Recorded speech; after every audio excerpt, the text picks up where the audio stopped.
जासूस नहीं है। हम संत रामपाल जी के शिष्य हैं और लगभग लगभग बाड़मेर जिला है हमारा। और बाड़मेर जिले के अंदर शायद हम गुरुद्रोही घोषित कर चुके हैं, क्योंकि मैं पवन दास जी के सारे वीडियो देखता हूँ और शेयर करता हूँ। आपने हमें न जाना न पहचाना, उसका कोई बात नहीं, लेकिन इतना गलत आरोप मत लगाइए। दूसरी बात, रही बात, पवन दास जी ने बोला है कि किसानों के आंदोलन को सत सेवकों की तरफ से मैं समर्थन करता हूं, तो क्या पवन दास जी ने सत सेवकों से पूछा था क्या? जब महेंद्र भगोड़ा की टीम कांग्रेस और बीजेपी को सपोर्ट करती है, तब वही पवन दास जी कहते हैं कि कितना पैसा लिया इन्होंने, करोड़ों रुपये लिया है इनका भक्तों से सपोर्ट कराने के लिए। तो मैं आपसे पूछता हूँ पवन दास जी के आपके माध्यम से पवन दास जी को, कि पवन दास जी ने कितना रुपया लिया नकली किसान आंदोलन का समर्थन करने के लिए? सत्साई बंदी छोड़ सतगुरु रामपाल जी महाराज जी की जय हो। सत्साई भगत जी, देखिए आप भी अपनी जगह सही हो सकते हैं, और दास ने जो किया है मैंने अपनी जगह बिल्कुल अपने आप को सही मान के किया है, और इसमें कोई सहमत है या नहीं है इसमें कोई बड़ी बात नहीं है। सबके अपने अपने विचार हैं, व्यक्त करने की सबको स्वतंत्रता है। और मैंने यहाँ पे ना तो किसी राजनीतिक पार्टी का समर्थन किया है, और समर्थन भी मैंने कोई शारीरिक रूप से नहीं किया है। उस पंपलेट में स्पष्ट तौर पे लिखा हुआ है केवल सोशल मीडिया पे उनका समर्थन, कि हाँ उनकी बात सरकार तक जानी चाहिए, और जो अपने हक की लड़ाई जो किसान आज लड़ रहा है हक उसे मिलना चाहिए, क्योंकि इस देश में ज़्यादातर परिवार किसान से संबंधित है। और राजनीतिक पार्टियों का जो समर्थन किया जाता है, जो सतलोक आश्रम मैनेजमेंट हरियाणा ने किया था भगत जी, वो अपने निजी स्वार्थों के लिए किया जाता है। बिना निजी स्वार्थों के कोई भी व्यक्ति किसी भी राजनीतिक पार्टी का समर्थन नहीं करता है, और ना ही कोई किसी राजनीतिक पार्टी का कोई सदस्य बनता है। फिर सतलोक आश्रम मैनेजमेंट हरियाणा ने जाट आरक्षण का समर्थन किया, तो आरक्षण की मांग भी एक वर्ग विशेष की अपनी निजी आवश्यकता थी, वो भी उनका स्वार्थ था। तो भगत जी, ना ही तो मैंने कोई किसी के साथ कोई आरक्षणबाजी का समर्थन किया कि वही जो बेचारे किसान हैं वो आरक्षण की मांग कर रहे हों ताकि मैंने उनका समर्थन किया हो, और ना ही ये जो किसान हैं ये बेचारे कोई राजनीतिक पार्टी से संबंधित हैं जो किसी राजनीतिक पार्टी को बढ़ावा देने के लिए, जिताने के लिए आंदोलन कर रहे हों। और इस देश का 80% व्यक्ति किसान परिवार से संबंधित है, और किसान अर्थात खेती बाड़ी से, कृषि से पूरा देश, पूरी दुनिया चलती है, क्योंकि उसको अन्नदाता कहा जाता है। वो अन्न का उत्पादन करता है भाई, और उससे यदि अपने अन्न की वास्तविक मूल्य नहीं मिलता है तो उसको प्रोटेस्ट करने का अधिकार है। भारतीय संविधान में लिखा हुआ भाई, एक व्यक्ति भी अहिंसात्मक रूप से आंदोलन कर सकता है। और यहाँ पे जब लाखों किसान अपने हक की लड़ाई लड़ रहे हैं, सरकार उनको रोक रही है, तो भगत जी फिर आप किसका समर्थन करोगे? आप किसान ना ही तो झूठ है, ना आरक्षण के लिए लड़ रहा, ना राजनीति के लिए लड़ रहा, ना वो सरकार से कुछ मांगने के लिए लड़ रहा। आप इन पहलुओं पे विचार तो करो। बगैर सोचे समझे आप लोग कुछ भी बोल देते हो भैया। किसान किस लिए लड़ रहा है? किसान को पहले जो छूट थी वो भी सरकार ने उससे वापस लेनी चाहिए। भाई आप भगत जी, आप कोई मजदूर हो और आप किसी के घर पे कोई काम करने जाते हो, आप मान लीजिए लाइट फिटिंग का काम करते हो, और आप किसी के घर पे लाइट फिटिंग का काम करने जाते हो, तो ये आपका हक बनता है कि आपने वहाँ पे कितना काम किया, उस हिसाब से आप उसको पैसे बताओगे।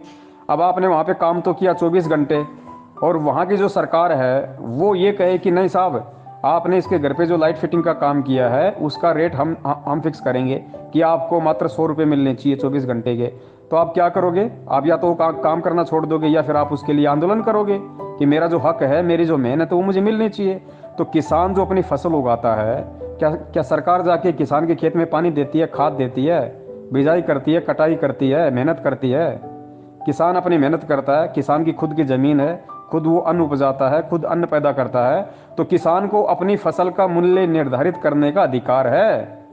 जैसे आप मार्केट में मान लीजिए आप कोई मतलब चाय बेचते हैं, आप कोई पकौड़े बेचते हैं, आप कोई सेव संतरे बेचते हैं, तो रेट फिक्स करने का अधिकार किसको है भैया? आपको अधिकार है कि आप जिस क्वालिटी की चाय बनाओगे वैसी आप अपनी दुकान पे रेट रखोगे। और सरकार आपसे कहे नहीं, आपकी चाय का रेट तो हम फिक्स करेंगे कि आपकी चाय 25 पैसे में बिकनी चाहिए, आप चाय का काम कर लोगे, आपका पेट भर जाएगा 25 पैसे की चाय में। तो जो हक की लड़ाई है, जो सच की लड़ाई है, वो भगत जी चाहे जगत लड़े चाहे भगत लड़े, और भगत ने उसमें सहयोग देने का उसको पूरा अधिकार है। और यही कारण है आप लोग चिल्ला रहे हो पूरी दुनिया के सामने। आप लोगों को पता है 6 साल हो गई चिल्लाते चिल्लाते गले का पानी सूख गया। क्या कोई भी जगत का व्यक्ति संत रामपाल जी महाराज जी के समर्थन में आया? कोई नहीं आया ना। क्यों नहीं आया? क्योंकि हमने कभी किसी जगत वाले का, उसके हक और उसके सच के साथ जो लड़ाई लड़ रहा है, हमने कभी साथ दिया ही नहीं। नहीं, हमारे पास तो भगवान है, हमें क्या जरूरत है, हमें क्या मतलब है, जो करेगा सो भरेगा। अब जो करेगा सो भरेगा, तो आज कौन खड़ा है तुम्हारे साथ में?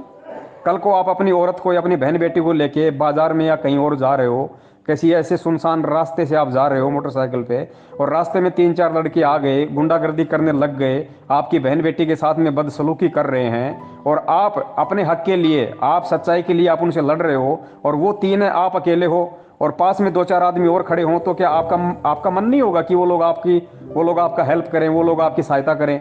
आप नहीं चाहोगे? और यदि वो लोग आपकी सहायता नहीं करेंगे तो फिर आपके ऊपर क्या बीतेगी? आप समाज में ये कहोगे ना कि दुनिया से तो सच्चाई का नामो निशान खत्म हो गया, सच कहना तो गुनाह हो गया, ईमानदारी दुनिया में रहे ही नहीं। वहां लोग मेरी बहन बेटी को छेड़ रहे थे, मैं अकेला लड़ रहा था, 4 आदमी देख रहे थे, मेरी गलती भी नहीं थी, फिर भी कोई कुछ नहीं बोल रहा था। तो वही स्थिति तो अब आप लोगों के साथ हो रही है।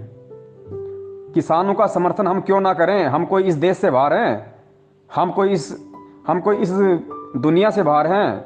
किसान जो अन्न उपजाता है, तो क्या हम अन्न नहीं खाते?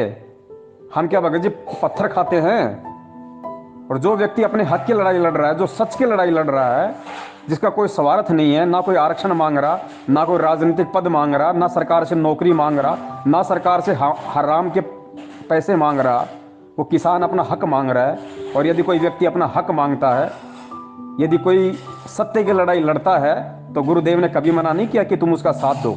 अब गुरुदेव तुम्हें यह भी नहीं कहेंगे कि तुमने उनका साथ देना है। ये ज्ञान आधार की बात होती है, या आदमी के स्वयं के विवेक की बात होती है, ये कॉमन सेंस की बात होती है। और जिस व्यक्ति में संत रामपाल जी महाराज जी का भगत होके इतनी भी कॉमन सेंस नहीं है, तो धिक्कार है उस व्यक्ति का ये भक्ति करने का और ये कहने का कि मैं जगत गुरु तत्वदर्शी संत रामपाल जी महाराज जी का भगत हूँ। अरे जो तत्वदर्शी संत का भगत होता है, उसके तो चारों आंखें खुल जाती हैं, 2 तत्व ज्ञान वाली और 2 ये आंखें जो पहले हम लोग अच्छे से नहीं देख पाते थे, सही बुरे का निर्णय नहीं कर पाते थे, वो आंखें अब सही बुरे का निर्णय भी करेंगी इस ज्ञान आधार से। और तत्व ज्ञान वाली आंखों का तो कहना ही क्या। तो ये कहना भगत जी कि जब सतलोक आश्रम मैनेजमेंट वाले बीजेपी का या कांग्रेस का समर्थन करते थे, तो पवन दास कहता था कि उन्होंने कितने पैसे लिए। अब पवन दास ने किसान आंदोलन का समर्थन कर दिया, तो मैं पूछता हूं कि पवन दास ने किसने पैसे लिए? भगत जी आपका सवाल ही नाजायज है। आपको ये नहीं पता कि आप क्या पूछ रहे हो, आप क्या सवाल कर रहे हो, आप जवाब क्या मिलेगा आपको? आप भगत जी तत्वदर्शी संत के शिष्य हो, थोड़ा शांति से पहले सोचा करो कि मैं क्या शब्द बोलने जा रहा हूं और उन शब्दों का क्या रिएक्शन होगा। परमात्मा कहते हैं कि जिसकी जितनी बुद्धि उतना दे बताए, उसका बुरा मत मानियो, अधिक कहां से लाए। तो बड़े भाई मुझे आपकी बातों का बुरा नहीं लगा, आपके शब्दों का बुरा नहीं लगा, लेकिन जब आप लोग संत रामपाल जी महाराज जी के शिष्य बन के इस तरह की बातें बोलते हो ना, तो दूसरे लोग आपको मूर्ख समझते हैं, बावड़ा समझते हैं, नादान समझते हैं। तो जगत में कम से कम अपनी मूर्खता और अज्ञानता के कारण अपने गुरु की तो हंसाई मत कराओ, उसकी तो बेइज्जती मत कराओ भाई। और तुम लोग भगत होके यदि सच में और हक की लड़ाई में किसी का साथ नहीं दे रहे हो ना, इसीलिए लोग आज तुम्हारे साथ नहीं है।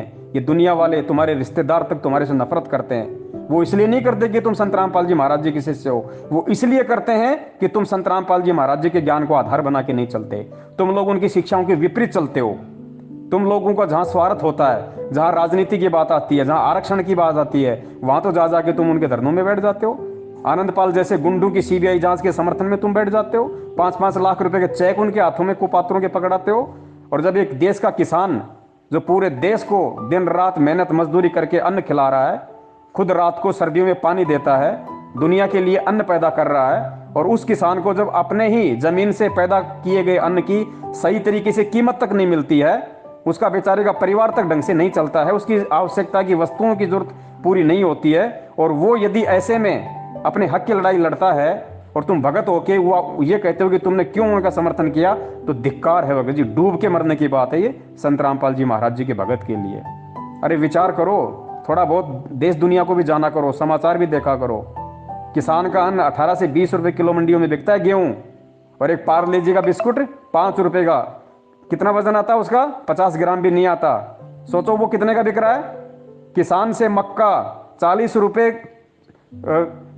किसान से मक्का 4,000 रुपए क्विंटल में लेके, और ये बिग बाजार वाले, ये बड़ी बड़ी जो कंपनियां हैं, उनको पीस पास के 2 रुपए की थैली में पैक करके जो 40 रुपए किलो किसान से मक्का खरीदता है, उसका रेट देखना मार्केट में 170 रुपए। उसने क्या मेहनत किया भाई? किसान ने कितनी मेहनत करके मक्का उगाई, कितनी उसकी देखभाल की, अपने खून पसीने से उसकी सिंचाई की। किसान को क्या मिला? मुश्किल से 5-7 रुपए 1 किलो पे।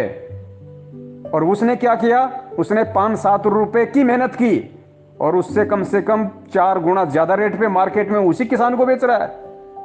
और फिर कहते हो कि पवन दास ने किसानों का समर्थन क्यों किया? अरे सच का समर्थन नहीं करोगे तो क्या बिन लादेन का समर्थन करोगे? डूब के मरने की बात है।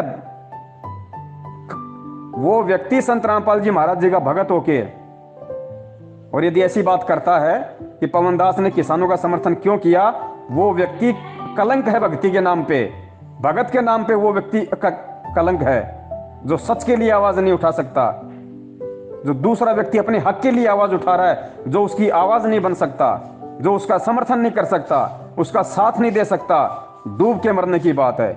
आज तुम लोगों का साथ मत दो, कल को तुम्हारा साथ कौन देगा? अरे भगवान ने हमें सामाजिक ज्ञान भी दिया है, क्योंकि हम समाज में रहते हैं। सब कुछ भगवान के पीछे नहीं चलता। तुम इतने बड़े भगत नहीं बने अभी कि तुम सब कुछ तुम भगवान के पीछे छोड़ दोगे। तुम प्रहलाद नहीं बने। जिस दिन तुम मीराबाई बन जाओ, जिस दिन तुम प्रहलाद बन जाओ, उस दिन आंख बंद कर लेना। लेकिन जब तक नहीं बनते हो और जब तक आप इस समाज में रहते हो, आपको समाज के तौर तरीके से रहना पड़ेगा।